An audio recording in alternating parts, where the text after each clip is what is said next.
GS건설 자회사 자이에스ND가 상장을 합니다. 부동산 임대 및 공급업체로 하나시스템과 현대에너지솔루션 상장을 앞두고 먼저 상장을 하는데 많은 분들이 관심을 보이고 있습니다. 최근에 GS건설 주가가 지수가 좋음에도 계속적으로 하락이 나왔으며 업종 자체는 현재 시장 주도주와는 거리가 먼 편이라고 할 수 있습니다. 하지만 몸집이 그렇게 크지 않은 종목이기 때문에 장기 투자보다는 상장 초기에 변동성을 노려볼 수 있고, 당연히 신규주는 원칙만 지킨다면 충분히 수익을 낼 수 있기 때문에 기회가 올 때만 접근하는 게 가장 좋습니다. 안 그래도 시장에 좋은 종목들이 요새 많은데 무리해서 시초가에 진입하는 것보다 확실한 상승 매수세가 붙은 상태에서 접근하는 게 훨씬 유리합니다.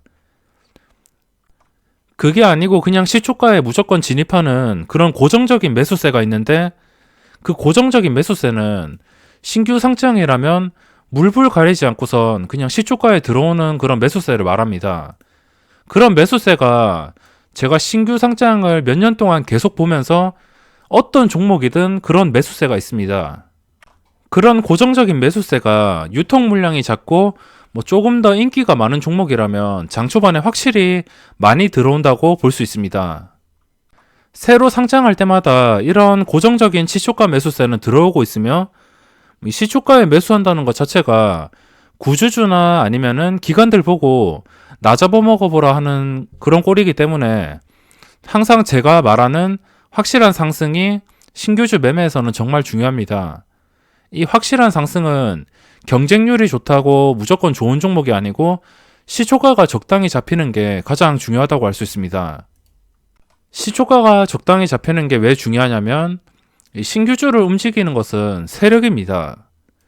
이런 품절주라 하더라도 품절주, 말로는 품절주인데 그냥 개인 투자자들만 가지고 있는 종목이라고 할 수 있습니다. 이게 유통 물량이 아무리 적다 하더라도 개인 투자자만 그 물량을 잡는다면 주가는 오를 수가 없습니다. 제가 이 티라유텍 상장 전부터 2배 상장하면 조심하라고 말씀을 드렸는데, 항상 이 2배로 상장하는 종목은 세력이 들어오지 않습니다. 2배로 상장해서 운이 좋으면은 하루 이틀 불꽃놀이를 하다가 시세를 한번 줄 수 있겠지만, 운이 안 좋다면은 그냥 수직으로 떨어져 버립니다. 31,000원에서 16,000원, 단 4거래일 만에 거의 반토막이 났습니다. 제가 진짜 자신있게 말씀을 드리는 건데, 이때까지 2배로 상장한 종목 중에 제대로 오른 종목을 한 개도 못 봤습니다. 최근에 2배로 상장한 종목을 3개로 예로 들면은 최근 순서입니다. 이지케어텍. 상장 초기에는 매물대가 많이 쌓여서 서로 매수를 하려다가 이렇게 2배로 뻥튀기 되어서 점상이 가능하고 그 다음날 갭상승까지 가능하지만 결국에 고점에 사는 개인 투자자들이 무조건 물리게 되어 있습니다.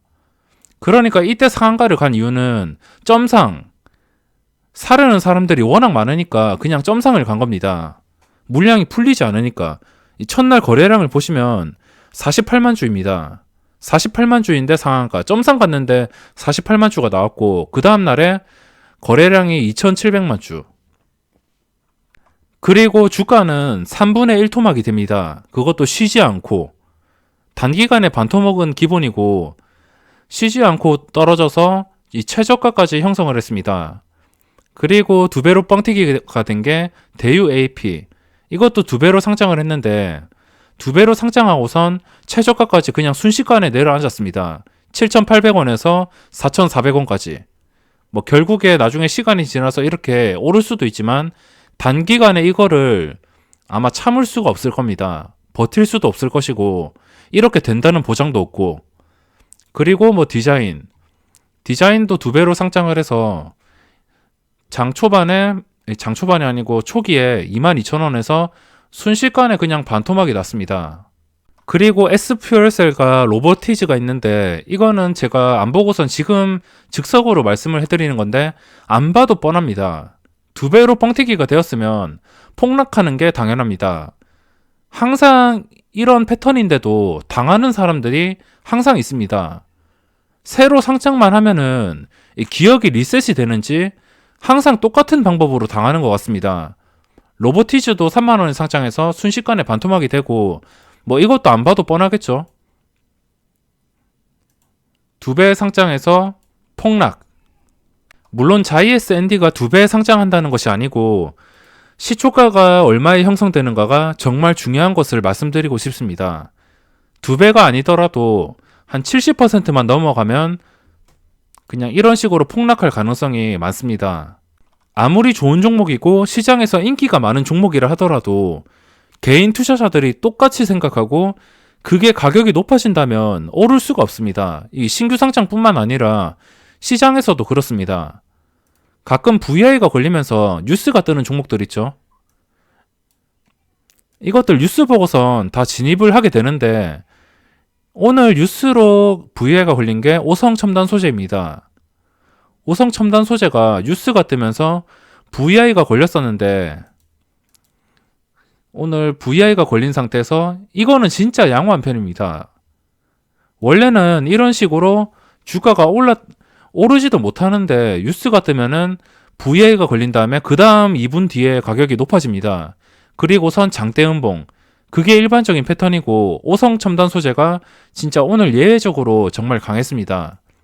아무튼 지금 이야기가 좀 벗어났는데 신규 상장에서 시초가는 정말 중요합니다. 시초가가 모든 것이라 할 수 있고 이 시초가가 합리적인 가격에 상장이 되어야지 세력들이 들어올 마음이 생깁니다. 세력 입장이 되어서 뭐 이거 되도 않는 종목인데 2배로 상장한다면 어떤 세력이 들어올까요? 이거를 품절주의니 뭐니 그 이유 때문에 개인 투자자들이 물량을 전부 확보하고 있는데 세력이 들어올 이유가 없습니다. 이야기가 길어졌는데 바로 자이에스 앤디에 대해서 설명을 드리겠습니다. 우선 먼저 봐야 될 것은 GS건설의 주가. 최근 상장 소식 때문에 이틀 동안 3%씩 올랐습니다. GS건설 주식을 아시는 분들은 아시겠지만 이 종목이 하루에 3% 움직이는 게 정말 힘듭니다. 오른다 하더라도 워낙 매물대가 많고 생각보다 너무 무거운 주식이라서 하루에 3% 오르는 게 정말 힘듭니다. 이 매수세는 자이에스 앤디가 상장해서 잘 된다 하더라도 그냥 하루 이틀 해먹고선 도망갈 그런 매수세로 생각이 듭니다. 계속적으로 지금 상승 추세로 완전히 회복을 하는 그림이 아니고 그냥 단기적인 그런 매수세. 저는 그렇게 생각을 하고 있습니다. 나중에 어떻게 될지는 봐야 알겠지만 일단은 3%씩 올랐고 이 자이에스 앤디가 대박이 날 경우에는 몇 퍼센트라도 챙길 수 있으니까 그런 기대감에 들어온 매수세도 많을 것 같습니다. 오늘도 하루 종일 이렇게 고점을 유지하면서 마감을 하였고 시간의 거래에서도 양호하게 마감을 하였습니다. 자이에스 앤디가 11월 6일날 상장을 하고 희망 공모가가 4,200원에서 5,200원, 확정 공모가가 5,200원 상단에 확정이 되었습니다. 경쟁률은 665대 1, 기간의 경쟁률은 768대 1. 기간 경쟁률을 보고선 따라오는 경쟁률이기 때문에 이 종목이 진짜 좋아서 경쟁률이 높은 건 아닙니다. 그냥 서로 물량을 받아서 팔아먹기 위해서 경쟁률이 높은 것이기 때문에 요즘에는 경쟁률을 보고선 투자를 하다가는 좀 안 좋은 결과를 많이 맞을 수 있습니다. 최근에 티라유텍이 올해 경쟁률이 가장 높게 나왔다는 등 이런 뉴스들이 많이 나오더니 결국에는 폭락을 했습니다. 2배 상장을 해서. 경쟁률이 진짜 좋다면 올해 최대 경쟁률을 기록한 티라유텍이 단기간에 반토막이 나지 않았을 겁니다. 그리고 미달이 된 지누스가 이렇게 급등을 안 했을 것이고 경쟁률은 다 소용이 없습니다. 그냥 투기성의 물량일 뿐이지 차라리 경쟁률이 낮은 게 좋습니다. 전체 물량이 약 2,700만 주, 그 중에 유통 가능한 물량이 710만 주 정도 되는데 26%입니다. 이쯤 되면 슬슬 감이 오실 건데 티라유텍과 거의 비슷합니다. 유통 물량이 적은 편이고 대기업 자회사라는 타이틀도 있고 시가총액이 1,000억대입니다. 유통 물량 중에 10만 주를 제외하고는 거의 대부분이 공모주주고 이런 구주주들도 없습니다.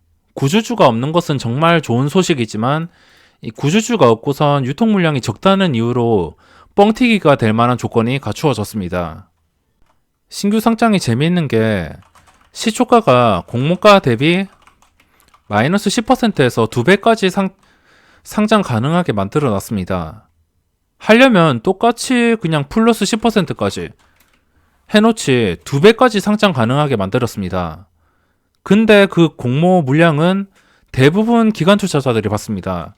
기관 투자자, 우리 사주 포함해서 80%, 그리고 개인 투자자는 20%. 감이 오시죠? 기관 투자자들이 자기들을 위해서 짜여놓은 판입니다. 기관 투자자들이 어떻게 움직이냐면 일단은 여기서 수요가 많은 것을 다 알고 있으니까 시초가에는 물량을 많이 내놓지 않습니다. 이것도 시초가에 24,000원에 시작을 할 때 물량을 많이 내놓지 않았습니다. 동시효과가 6만 주 체결인가 그 정도만 잡혔는데 기관 투자자가 시초가에는 물량을 잘 내놓지 않습니다. 물량을 내놓지 않으면 개인 투자자들끼리 매수를 해서 시초가가 뻥튀기 될 것을 알기 때문에 시초가가 뻥튀기 되어서 시작을 하자마자 시장가로 던져버립니다. 그러니까 동시효과에 물량을 안 내놓다가 시초가가 이렇게 2배까지 아니면 2배 근처까지 뻥튀기 되기를 기다렸다가 시장가로 던져버립니다. 그러니까 여기서 24,000원에 물량이 안 나오던 게 시초가가 2배 뻥튀기 되자마자 이제 이게 VI가 걸리고 고점에 주가가 형성이 되니까 그때부터 가지고 있는 물량을 전부 시장가로 던져버리는 겁니다. 물량 배정을 기관 투자자들한테 80%나 하는데 이 자이에스 ND도 그렇습니다. 기관의 확약이 많아봤자 그 확약을 제외하고선 나머지 물량이 폭탄처럼 매도가 됩니다. 당연히 이것도 기관 투자자가 신나게 던지겠죠. 시초가가 제 생각에 이 종목의 시초가는 최소 30% 이상 시작하지 않을까 생각을 하고 있습니다. 만약에 이 종목이 이 시가총액이 좀 작은 편이었으면 한 700억 이하였으면은 이것도 티라유텍처럼 2배 상장할 가능성이 매우 높았을 겁니다. 시초가가 1,400억 원이고 만약에 시초가가 50% 이상이 된다면 시가총액은 2,000억이 넘습니다. 2,000억이 넘으면은 가벼움과는 거리가 멀어진다고 할 수 있습니다. 이것도 시초가 50% 이상이 뜬다면 이 50% 이상 띄우는 주체가 개인 투자자이기 때문에 여기서 시작하자마자 아마 기관 투자자들이 신나게 던질 겁니다. 어차피 내일 기관 투자자들의 매도세가 정말 강할 것이고 그 매도세를 완전히 소화시킬 수 있는 물량이 들어와야 됩니다. 그 소화시킬 수 있는 물량이 개인 투자자이면 안 되고 확실히 세력이어야 됩니다. 세력이 들어와야지 주가가 오르는 것이지 개인 투자자들만 들어온다면 일단 업종 면에서 유리한 것도 아니고 장기 투자로도 유리한 것도 아니고 그리고 앞으로 재료가 뜰 것도 아니고 시초가가 50% 이상 뻥튀기가 된다면 확실한 상승이 나올 때까지는 자제를 해야 될 것 같습니다. 근데 제가 바라는 점은 내일 장 시작해서 이 9시 초반에 이 VI 목록에 꼭 자이에스 ND가 포함이 되었으면 좋겠습니다. 그러면 먹을 자리가 생기기 때문에 꼭 VI가 걸려주면 좋겠습니다. 시초가에 진입하는 것은 아무래도 기관 투자자의 물량을 받는 것이기 때문에 시초가에 일단 시작해서 기관 투자자의 물량이 얼마나 세게 나오는지 그것도 확인을 해야 될 것 같습니다. 제가 생각하는 시초가는 가장 이상적인 시초가는 30% 이하 주가가 6,500원 이하에서 시작을 하면 좋겠습니다. 이게 과연 가능할지는 모르겠지만 아무리 대기업 자회사라 하더라도 지금 GS건설 주가 상태를 보시고 냉정하게 판단을 하신다면 이런 어이없는 손실을 피해갈 수 있을 겁니다.